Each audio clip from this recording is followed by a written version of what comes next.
All right, everybody, it's Gavin Syme here on the Gavin Syme Show. The pre-show is over. I have a Heineken Zero. How gentlemen drink and drive responsibly. And I thought that we would talk about the fact that these Georgia Guidestones just blew up. Was it lightning? The news is talking like someone exploded them, but maybe it was, the wrath of God coming down. Who knows? What are these Georgia Guidestones? I've never been there personally. I have been to Georgia, just not to the Guidestones. And when I think of Athens, Georgia, I actually think of the Battle of Athens from, was that the late 50s? Just Google it. It's pretty interesting. Back when there was a little more people standing up to government. But let's take a look at these Guidestones. And if you actually go, there's quite a bit on these, on their Wikipedia entry. And you can pop in here and you see that these Guidestones are basically this here. These things are kind of a Stonehenge style thing with these slabs that were contracted privately, kind of under the table. And that's kind of the thing. I think one of the reasons that people talk about these is because everything about these was shady from the very beginning in terms of contracting to have them done. And there is this writing on them that is super kind of New World Order, control the population, control people's rights, eliminate the opposition kind of declaration, right? And some private group put these up, and you can go and you can see here what they all say, but maintain human population under 500 million, guide reproduction, make a living new language, rule over faith, and balance personal rights with social duties. A lot of like really new agey stuff. And this has been kind of a conspiracy thing for the civil rights kind of people for a long time, talking about this. I heard about these. I don't even remember when I first heard about these. They were actually built in 1980 and then just destroyed like last night. These were commissioned by this granite finishing company, and it was done by this anonymous person, and it's been there ever since. But here's the thing. If you look here, and I believe there's a source for this as well, but if you look on this here, you can see that this is actually public property. Christian was the name or pseudonym of the person who contracted this. It was very secretive. Transferred the ownership of the land to the county. So throughout the years then, we've seen vandalism on this, people painting it. The words on this are understandably kind of outraging to people because they're very fascist, global New World Order kind of stuff. And so these have been vandalized before, but then this morning, they were just outright destroyed. And so you can see that there was some kind of a major explosion. These are not small pillars, okay? These are large. I forget how many tons they weigh, but these aren't like little Ten Commandments models. We're talking about massive stone pillars that are arranged, I believe, in a east, west, north, south direction, like very pagan-y, cultist kind of stuff. And the words, of course, really emphasize that. Now, people can have their beliefs and opinions, and these stones that I know of have never hurt anybody. So people have a right to have their kind of out there, outlandish, control humanity opinions until they start to do it and actually start to violate people's rights. But here's the thing. I was thinking this morning, well, how do I feel about this, right? Somebody blew up these Guidestones, and they're on public property, or they're on private property, or what are they? I didn't know. And I thought, well, if these are on private property, how do I feel about that? Because somebody has a right to put these stones up. But where this Christian The pseudonym, Robert C. Christian, the pseudonym of the man who contracted this back in 1979, he made the mistake of transferring this to the county. So now this becomes a public discussion. This is a monument to what? Globalism on public property. So how do you feel about it now if someone blew it up? Because no one was hurt in blowing this up. I mean, it's just stones out in the middle of a field. So the government likes to make everyone a terrorist, but the police are actually the ones terrorizing this, the government and the politicians. The corrupt governments of our world will always label everyone else the criminals that they are, which kind of brings some interesting and disturbing questions to these really sad events that have been happening, this constant shootings that just keep happening.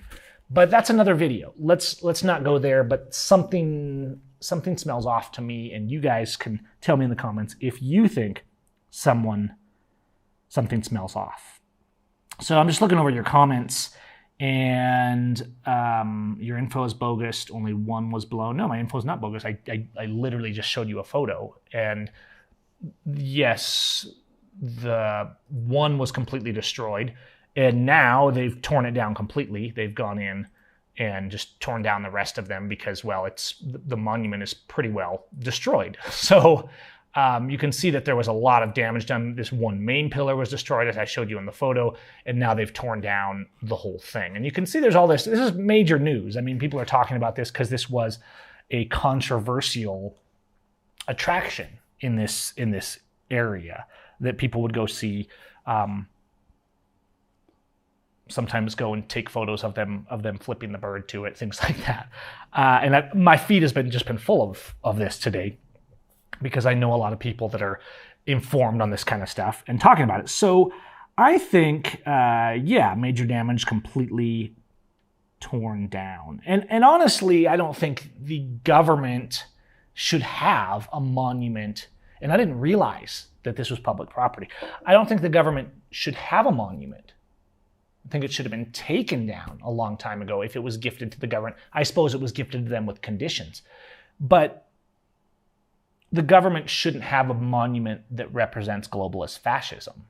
But they are. I guess it's fitting. The government are globalist fascists. So it's interesting to kind of see the stir that this has caused. But I think there is a deeper thing at play here. We as human beings, as souls, we love to get excited about things. We love to get outraged. We love a little bit of mob mentality, or oftentimes, too often, a lot of mob mentality, which has caused a lot of disasters. The reason when I first saw this and why I've never made a big deal about it is, it's bogus. Like, the BS writing on this thing is super globalist trash. But at the same time, as I've said for so many years, let's not get distracted by the conspiracies of the when, who, why, and what might have happened when our government, our police, our officials are literally murdering and terrorizing us on the side of the road. The problem is it's so much more fun to get into these kind of conspiracies because they're not destructive and they don't send us to prison most of the time. And we can talk about these most of the time without being too radically censored. And so in this 1984 era of social media censorship, of accounts being banned, of our voices being silenced constantly if we speak out, like we've seen the past 2 years with the sickness, as I call it, we've seen the level of blatant, open conspiracy from our government, our police, the officials, the enforcers. And so I think this here is the existence of stones themselves is the small thing, because our government is actually doing these things to us in some form, even if it's maybe not following this or that or some other conspiracy. And I think the only thing is, I've seen no one sad today about these being torn down, to be honest. I think everyone's been kind of like, woo!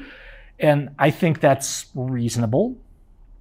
But what I've seen over the years and why I've never talked too much about all these psyops to keep us distracted, like flat Earth, or this or that, or the Kennedy shooting, whatever might or might not have happened in the past type conspiracies. Whether we really landed on the moon. Why do I care whether we really landed on the moon when people are being murdered on the street and the prisons are concentration camps full of innocent people being tortured and abused, like Schaefer Cox, like Leonard Peltier, like James Hamilton, like Jeff Winehouse, still sitting in a prison. Like the people from the Bundy Ranch, like Native Americans, like Mexicans, like blacks, like people that did nothing but cross a border, like people that simply tried to protect their family. You have to realize we live in a world where the abuse, corruption, and lies from our government is constant. The conspiracies on this level of devilishness are everyday things. And there might be symbols of them out there that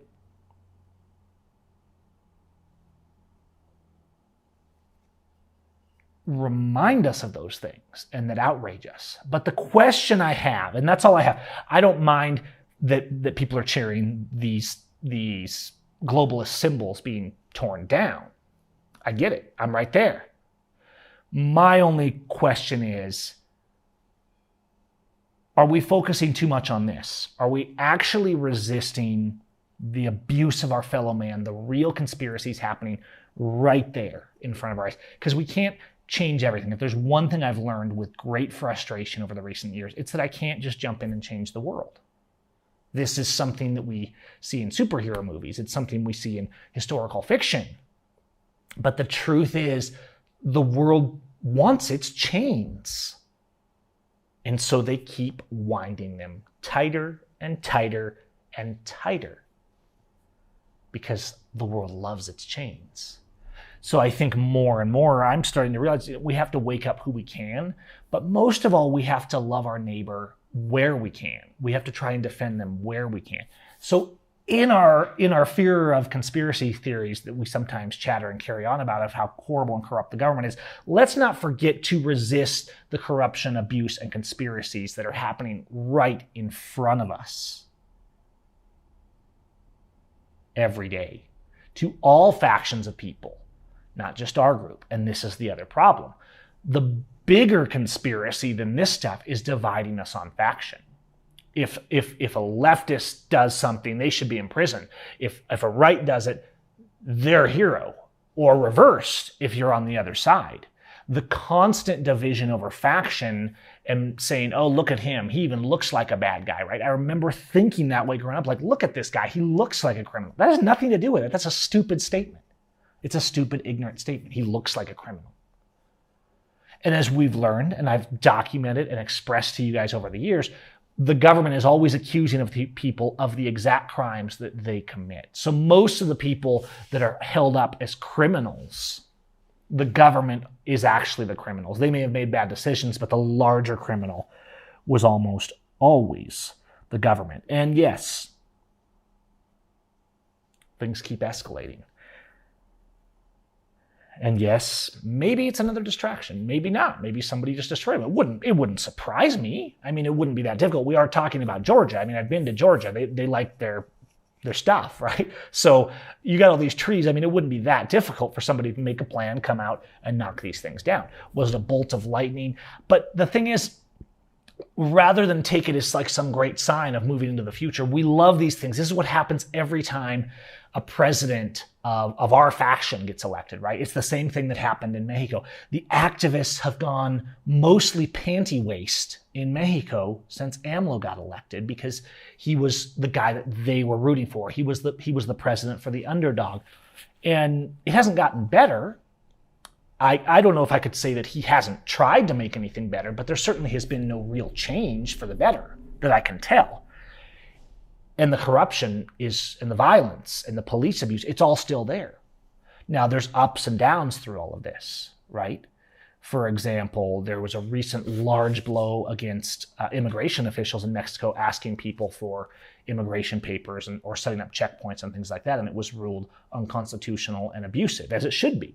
There should be no existence of any sort of immigration restrictions. The governments don't have authority over your travel.